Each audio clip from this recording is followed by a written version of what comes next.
తెలంగాణ ఉద్యమం జరిగింది ఆ రోజు దేనికోసం? నీళ్లు, నిధులు, నియామకాలు.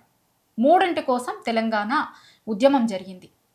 అయితే తెలంగాణ వచ్చిన తర్వాత ఇమ్మీడియట్‌గా బీఆర్ఎస్ ప్రభుత్వం అధికారంలోకి వచ్చింది. బీఆర్ఎస్ అధికారంలోకి రాగానే ఫస్ట్ చేసిన పని ఏంది అంటే కాళేశ్వరంని కట్టిరు. ఎందుకు అంటే నీళ్ల కోసం. సాగునీరు, తాగునీరు కోసం కట్టిన ప్రాజెక్టు కాళేశ్వరం ప్రాజెక్టు.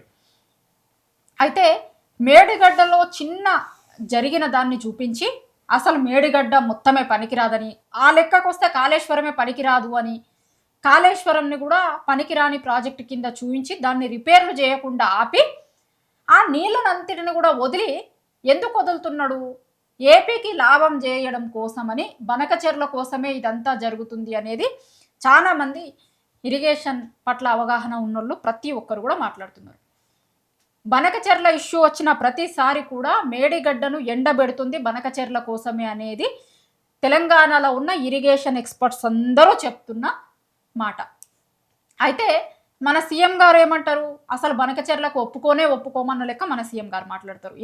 చాలా వేదికల మీద మాట్లాడిండు, ఈయన గతంలో మాట్లాడిండు. ఇవాళ మళ్ళొకసారి, ఇవాళ ఇండిపెండెన్స్ డే కదా, స్పీచ్ ఇస్తారు కదా, మేము ఏమేమి చేసినాము, ఏమేమి చేయబోతున్నాము అది ఇది అనేది మన సీఎం గారు జెండా ఎగరేసిన తర్వాత రాష్ట్ర ప్రజలను ఉద్దేశించి మాట్లాడిండు. ఆ మాటలలో అక్కడ మాట్లాడిన దాంట్లో కూడా మళ్ళొకసారి బనకచెర్లని మాట్లాడిండు. అయితే ఇది మన సీఎం గారు మాట్లాడిర్రు. ఇంకొక దిక్కు ఆంధ్ర రాష్ట్రంలో కూడా ఆడ జెండా ఎగరేసిన తర్వాత వాళ్ళ సీఎం చంద్రబాబు నాయుడు గారు కూడా మాట్లాడిరు.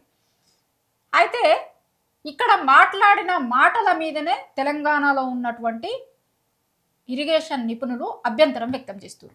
ఎందుకు అంటే బనకచెర్లను కట్టనీయమన్న లెక్కన మాట్లాడితే కట్టి తీరుతాము, ఎవరికి ఏమి ఇబ్బంది ఉండదు, వృధా జలాలని వాడుకుంటాం అంటున్నాం మేము, వృధా జలాలను వాడుకుంటే మీకు వచ్చిన ఇబ్బంది ఏముంది, ఎట్టి పరిస్థితుల్లో కడతాము అన్న లెక్క ఆయన మాట్లాడుతున్నాడు. ఇద్దరు ఏం మాట్లాడిర్రు ఒకసారి చూద్దాం. చూసిన తర్వాత ఇద్దరు ఏం మాట్లాడుతున్నారు, దీనివల్ల తెలంగాణ ప్రజలకు ఎట్లాంటి నష్టం ఉండబోతోంది అనేది దీని మీద అవగాహన ఉన్నటువంటి వి ప్రకాష్ గారిని కూడా ఒకసారి ఫోన్ లైన్లోకి తీసుకునే అవకాశం ఉంటే తీసుకుందాం. ఒకసారి ఆయనతో కూడా మాట్లాడి చూద్దాం. ఇవి బనకచెర్ల మీద ఇద్దరు సీఎంలు మాట్లాడిన మాటలు. ఈయన కట్టనీయం అన్న లెక్క మాట్లాడిండు, ఈయనే కట్టి చూపిస్తాము అంటున్నారు. ఎట్లా కడతాము అనేది ఈయన చెప్పిండు, ఈయన ఏం చెప్పిర్రో కూడా ఒకసారి మనం ఇందాం. ఇద్దరు సీఎంలు ఏం మాట్లాడిర్రో ఒకసారి. మన వాటాల సాధనలో రాజీ పడే సమస్యనే లేదు. కృష్ణా గోదావరి నదులలో ప్రతి చుక్క తెలంగాణకు రావాల్సిన వాటాను సాధించి ఎవరి ఒత్తిడికి లొంగేది లేదు, ఎవరి ఆరోపణలకు బెదిరేది లేదు. 4 కోట్ల తెలంగాణ ప్రజల పక్షాన నిటారుగా నిలబడి కృష్ణా నది, గోదావరి నదుల్లో తెలంగాణ హక్కులను సాధించుకుంటాం. మన ప్రాంతానికి సాగునీరు, తాగునీరు అందించినాకనే మిగతా ఎవరికైనా నీరు. రాయలసీమను ఒక్క పాయింట్ ఏం చెప్తా అంటే, ఇప్పుడు మన సీఎం గారు మాట్లాడిన దాంట్లో లాస్ట్లో ఒకటి మాట్లాడిరు. ఏంది? మన ప్రజలకు రావాల్సిన సాగునీరు, తాగునీరు ఇచ్చిన తర్వాతనే మిగతా వాళ్ళకు అన్నారు. మనకి సాగునీరు, తాగునీరు వస్తుందా నిజంగా? వస్తే నల్గొండలో నీళ్లు రాక పంటలు ఎట్లా ఎండిపోయినాయి చూసినాం కదా మనం. నీళ్లు ఇడిచిపెట్టుర్రి అంటే నీళ్ళు ఇడిచిపెట్టాక నీళ్లు లేక పంటలు ఎండిపోయినాయి. మరి మనకి నీళ్ళు వచ్చినాయా? మన దగ్గర ఉన్న వాళ్ళందరికీ నీళ్ళు ఇచ్చిన తర్వాత పక్క రాష్ట్రం వాళ్ళ గురించి ఆలోచిస్తామన్నారు. అది జరుగుతలేదు. ఇప్పుడు మన దగ్గర ఉన్న మేడిగడ్డను ఎండబెట్టి బనకచెర్ల కోసం లాభం చేసేందుకు చూస్తుర్రు అనేది ఇరిగేషన్ ఎక్స్పర్ట్స్ అంటారు. మన దగ్గర చూసినాం కదా నిన్న మొన్న రాక ఎట్లుండెను. పొలాలు మొత్తం ఎండిపోయినాయి నీళ్లు లేక. ఎందుకోసం ఎండిపోయినాయి? నీళ్లు లేక. ఇచ్చే అవకాశం ఉన్నప్పుడు కూడా కాళేశ్వరంను ఒక ఫెయిల్యూర్ ప్రాజెక్టుగా చూంచాలి అనే దాంట్లో నీళ్లు వదలక పంటలను ఎండబెట్టిరు. అక్కడున్న రైతులు మాట్లాడిర్రు. ఇది చాలా చోట్లలో పబ్లిక్ బయట్లలో మీరందరూ కూడా చూసి ఉంటారు. పబ్లిక్ బయట్ల కోసం పోయినప్పుడు జనం చెప్పారు, ఇచ్చే అవకాశం ఉన్నప్పుడు కూడా నీళ్లు మా పొలాలను ఎండబెడుతుంది ప్రభుత్వం అనేది రైతులు మాట్లాడారు. ఇవాళ మన సీఎం గారు ఏమంటారు అంటే, మొత్తం మనోళ్ళకి నీళ్ళు ఇస్తాము, ఎక్కడ ఎట్లాంటి ఇబ్బంది కలగకుండా చూస్తాము అని అన్నారు. వస్తున్నాయా లేదా అనేది వీడియో చూసి జనంకి తెలుసు. చేసేందుకు గోదావరి వృధా జలాల్ని పోలవరం నుంచి బనకచెర్లకు మళ్లించాలని నిర్ణయించాం. సముద్రంలోకి పోయే వృధా నీటిని వినియోగిస్తాం. ఈ ప్రాజెక్టుతో ఏ రాష్ట్ర నీటి ప్రయోజనాలకు నష్టం వాటిల్లదు. ఎవరు అభ్యంతరం చెప్పవలసిన అవసరం లేదు. వరదలు వచ్చినప్పుడు ఎగువ రాష్ట్రాలు నీటిని విడుదల చేస్తే దిగువ రాష్ట్రంగా ఆ నష్టాలను, కష్టాలను భరిస్తున్నాం. దిగువ రాష్ట్రంగా అదే వరద నీటిని వాడుకుంటామంటే అభ్యంతరాలు ఎందుకని అడుగుతున్నా. అసలు ఎవ్వరికి నష్టం ఉండదు అన్న లెక్క ఆంధ్ర రాష్ట్ర సీఎం చంద్రబాబు నాయుడు గారు మాట్లాడుతున్నారు. చూద్దాం, దీంట్లో తెలిసిపోతుంది కదా మనకి. ఇప్పుడు వాళ్ళు బనకచెర్ల కట్టడానికి అడ్డుకుంటారా, నిజంగా మన రాష్ట్ర ప్రయోజనాలు కాపాడతారా అనేది తెలిసిపోతుంది. ఎందుకంటే అన్ని కండ్ల ముందే ఉన్నాయి. బనకచెర్ల విషయంలో లాస్ట్ టైము ఢిల్లీలో పోయి మీటింగ్లో ఏం చెప్పొచ్చిర్రు, ఏం చేసిర్రు, బయటకు ఏం మాట్లాడిర్రు. ఒక దిక్కు మన సీఎం గారేమో అసలు దాని మీద చర్చ జరగలేదు అంటారు. వాళ్ళేమో వాళ్ళ ఇరిగేషన్ మంత్రి బయటకు వచ్చి మాట్లాడిండు కదా ఆ రోజు కూడా, దాని మీద చర్చించమన్నారు వాళ్ళు. మన సీఎం గారేమో మన వైపు నుండోళ్ళేమో అసలు దాని మీద చర్చ జరగలే అంటారు. వాళ్ళేమో దాని మీద జరిగింది అన్నారు. మినిట్స్ కూడా బయటకు వచ్చినాయి ఆ రోజు, మనందరం కూడా చూసినాం ఆ రోజు. ఏముంది అసలు బనకచెర్ల మీద చర్చ జరిగిందా జరగలేదా అనేది ఓ నోటు కూడా బయటకు వచ్చింది కదా, దాంట్లో ఉంది. చర్చించి వీళ్ళు టెక్నికల్ కమిటీకి ఒప్పుకొని బయటకు వచ్చి అసలు చర్చ జరగలే అన్న లెక్క చేసిరు. వి ప్రకాష్ గారిని కూడా అడుగుదాము ఒకసారి, ఏంది వీళ్ళు మాట్లాడిన మాటలది నిజంగా తెలంగాణకి నష్టం ఉంటుందా? ఏపీ సీఎం గారు మాట్లాడింది, తెలంగాణ సీఎం గారు మాట్లాడిన దాని మీద ఒకసారి ఆయన అభిప్రాయం కూడా తెలుసుకుందాం మనం. సార్ నమస్తే అండి. సార్ మీరు చూసుంటారు కమెంట్స్, ఒకసారి వాళ్ళిద్దరూ మాట్లాడిన మాటలని మన సీఎం రేవంత్ రెడ్డి గారు, అట్లనే అవతలి పక్కన ఆంధ్ర రాష్ట్ర సీఎం చంద్రబాబు నాయుడు గారు బనకచెర్ల మీద ఇద్దరు ఈయన కట్టుతాము అని, మన సీఎం గారేమో కట్టనివ్వము అని, ఆ సీఎం గారేమో కట్టి చూపిస్తాము అన్న లెక్క మాట్లాడుతున్నారు. ఎట్లా చూస్తారు ఈ వ్యాఖ్యల్ని? అంటే ఇదంతా పై నాటకాలమ్మా. చంద్రబాబు నాయుడు ఏమో కట్టడానికి నిర్ణయించుకున్నాడు. ఆయన ఆంధ్ర ప్రజలకు స్వాతంత్ర దినం సందర్భంగా ఎట్టి పరిస్థితుల్లో నేను కట్టి తీరుతానని ఆయన చెప్పాడు. అందులో అనుమానం ఏం లేదు, అది 100% వాస్తవం. ఆయన ఆగేటట్టు లేడు. అయితే రేవంత్ రెడ్డి మాత్రం తెలంగాణ రావాల్సిన నీళ్లను ఆయన ఏమంటున్నాడు, ఒక చుక్క కూడా నేను పోనీయను, తెలంగాణకే ఉపయోగిస్తానంటున్నాడు. ఇప్పుడు మనము కళ్ళ ముందు మనకు 2 సాక్ష్యాలు కనబడుతున్నాయి. ఒకటి, కాళేశ్వరం మేడిగడ్డ ద్వారా లక్షలాది క్యూసెక్ల వరద, ఇప్పుడు కూడా దాదాపు 15 లక్షల క్యూసెక్లు దాదాపుగా ఎక్కువ తక్కువ వస్తూనే ఉన్నాయి. ఈ నీళ్ళన్నీ కూడా డైరెక్ట్ గా నేరుగా డెల్టాకు పోతా ఉన్నాయి.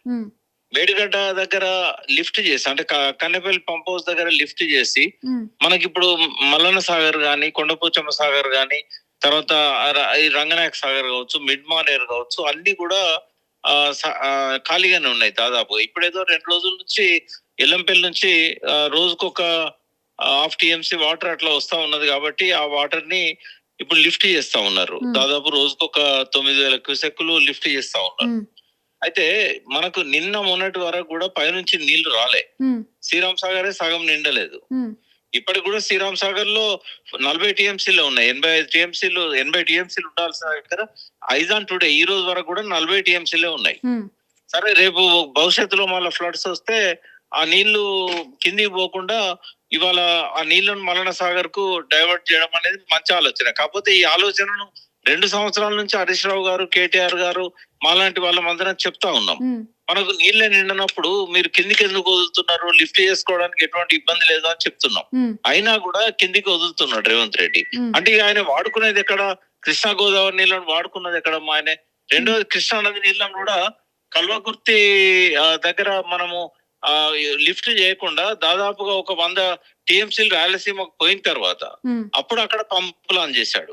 అంటే ముందు రాయలసీమ ప్రయోజనాలు, డెల్టా ప్రయోజనాలు రేవంత్ రెడ్డికి ముఖ్యమైనవి, తర్వాత తెలంగాణ.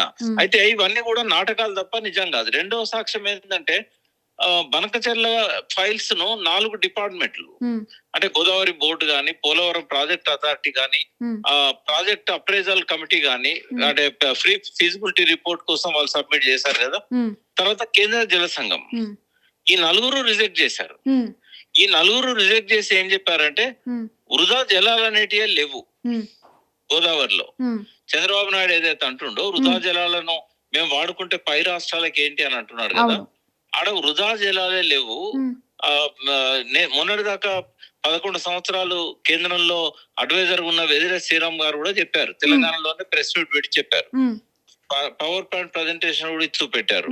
మొత్తం గోదావరిలో ఉన్న ఈ 1150 అందుబాటులో ఉన్న జలాలు ఏవైతే ఉన్నాయో ఇవి వృధా జలాలు కాదు, పై రాష్ట్రాలు వాడుకోకపోవడం వల్ల వాళ్ళ వాటా జలాలు కిందికి వస్తున్నాయని చెప్పారు.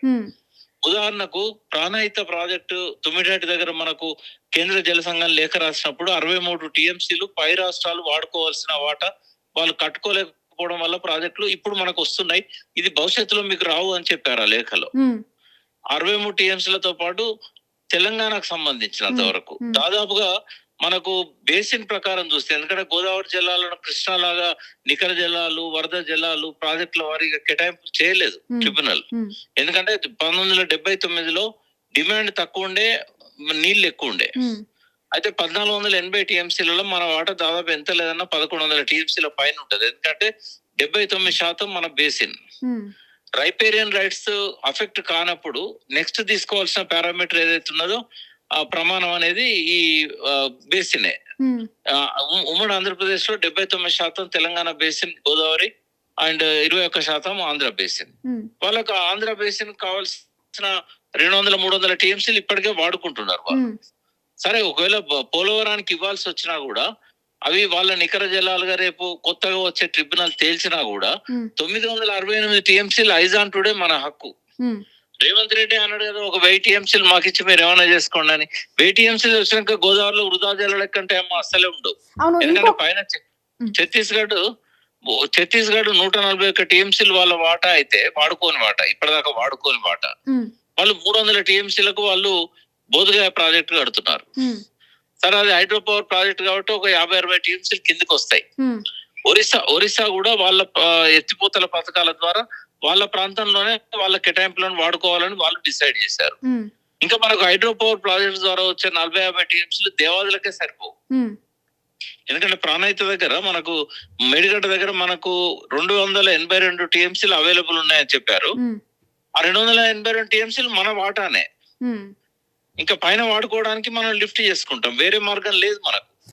కాబట్టి ఈ స్వాతంత్ర దినం సందేశం ఏదైతే 2 రాష్ట్రాల ముఖ్యమంత్రులు ఇచ్చారో, ఇది చంద్రబాబు ఏమో కట్టుబడి ఉన్నాడు అని చెప్పడానికి మనకు కనబడతా ఉంది. ఈయనేమో దొంగ మాటలు మాట్లాడుతున్నాడు. ఎందుకు అంటే మొన్న కూడా 4 డిపార్ట్మెంట్స్ రిజెక్ట్ చేసినాక నీకేం అవసరం అయ్యా, నువ్వు ఎందుకోసం ఢిల్లీలో పోయి మీటింగ్ లో మాట్లాడినావు, ఎందుకోసం కమిటీ చేసినావు, ఆ కమిటీ ఏది చెప్తే అది వింటానని ఎందుకు చెప్పినావు? ఈ బ్లఫ్ చేసే మాటలు కాదా ఇది? ఇది కేవలం ఏదో అమాయకత్వం, నీళ్ల మీద అవగాహన లేదా అనుకోవద్దు. ఈ చంద్రబాబు నాయుడు ఎట్లా నడిపిస్తున్నాడో రేవంత్ రెడ్డి అట్లా నడుస్తున్నాడు. కాబట్టి ప్రతిపక్ష పార్టీ టిఆర్ఎస్, అదే విధంగా ఈ రాష్ట్ర ప్రయోజనాలను ఆకాంక్షించే ఏ పార్టీలైనా కూడా నిర్ద్వందంగా దాన్ని ఖండించాలి. నేను కాంగ్రెస్ లో ఉన్న నికార్సైన కాంగ్రెస్ నాయకులకు కూడా నేనేం చెప్పదలుచుకున్నా అంటే, మీ ముసుగులో చంద్రబాబుకి నా సహకరిస్తున్నాడు, ఇప్పటికైనా ఆ ముసుగును తొలగించండి. ఆయన ఏం కాంగ్రెస్ కాదు, కాంగ్రెస్ ప్రయోజనాలను కాపాడడానికి ముఖ్యమంత్రి కాలే. మీరు ఎంతకాలం భరిస్తారు? ఈయన చేసే నయవంచన వల్ల శాశ్వతంగా కాంగ్రెస్ పార్టీ తెలంగాణలో భూస్థాపితం కాబోతున్నది. ఎందుకంటే ఒకటి స్వయం పాలన కాదు, అది కిరాయి పాలన, పరాయి పాలన. ఢిల్లీ దగ్గర పెట్టాడు, తాకట్టు పెట్టాడు తెలంగాణ పరువు ప్రతిష్టలను అన్నింటినీ కూడా. రెండవది ఏంటంటే, ఆయన ఎట్లా ఆడిస్తే అట్లా తెలంగాణకు శాశ్వతంగా ద్రోహం చేయడానికి ప్రయత్నం చేస్తున్నాడు. కాబట్టి ఇప్పటికైనా కాంగ్రెస్ నాయకులు కళ్ళు తెరిచి మీ అధిష్టానం దగ్గర పోరు పెట్టి, మన తమిళనాడు లాగా వెస్ట్ బెంగాల్ లాగా కావద్దు, మీరు ఇప్పటికైనా కళ్ళు తెరిచి కాంగ్రెస్ బొంద పెట్టక ముందే మనం కొన ఊపిరి ఉన్నప్పుడే కాపాడుకుందామని చెప్పి మీరు ఢిల్లీకి పోయి చెప్పాల్సిన అవసరం ఉంటది. లేకపోతే కామరాజ్ నాడార్ గారు నెహ్రూకే అడ్వైజర్ ఉన్న వ్యక్తి, ఇందిరాగాంధీకి గాడ్ ఫాదర్. ఈ was the last chief minister of Tamil Nadu in 1963. ఆ తర్వాత మళ్ళీ ఎన్నడూ అక్కడ కాంగ్రెస్ బట్ట కట్టలేదు. ఇంకొక 100 సంవత్సరాలైనా అక్కడ కాంగ్రెస్ రాదు. మోహన్ లాల్ సుఖాడియా, సిద్ధార్థ శంకర్ రాయ్ లాంటి గొప్ప ఉద్దండులైన కాంగ్రెస్ చీఫ్ మినిస్టర్స్, వాళ్ళని అయితే iron pillar of India, golden pillar of India అంటుంది కాంగ్రెస్ పార్టీ. అటువంటి 1967 ఎప్పుడైతే జ్యోతిబాస్ ముఖ్యమంత్రి అయిండో ఈ రోజు వరకు కూడా మళ్ళా కాంగ్రెస్ అక్కడ బతికి బట్టగట్టలేదు, భవిష్యత్తులో బట్టగట్టదు. కాబట్టి ఇక్కడ కూడా ఇప్పుడు కనుక తొందరపడకపోతే, జాగ్రత్త పడకపోతే, తెలంగాణ నీళ్ల ప్రయోజనాలను తాకట్టు పెట్టిన తర్వాత ఎట్టి పరిస్థితుల్లో కూడా మళ్ళీ ఆ పార్టీ అడగంటిపోతుంది, రాదు అనేది మనం కాంగ్రెస్ వాళ్ళ కళ్ళు తెరిపించడానికి 4 మాటలమ్మా. Right, thank you so much sir. Thank you అమ్మా, థ్యాంక్ యూ. ఇది ఆయన చెప్తున్న దాంట్లో స్వాతంత్ర దినోత్సవం సందర్భంగా ఇచ్చిన స్పీచ్లలో ఆయన ఏదైతే ఇచ్చిర్రో మన సీఎం రేవంత్ రెడ్డి గారు మళ్ళా ఒకసారి తెలంగాణ ప్రజలను మభ్యపెట్టేటువంటి స్పీచ్ మాత్రమే ఇది, కానీ ఎట్టి పరిస్థితుల్లో ఆయనకి నిజాయితీ లేదు అనేది వి ప్రకాష్ గారు చెప్తున్నారు.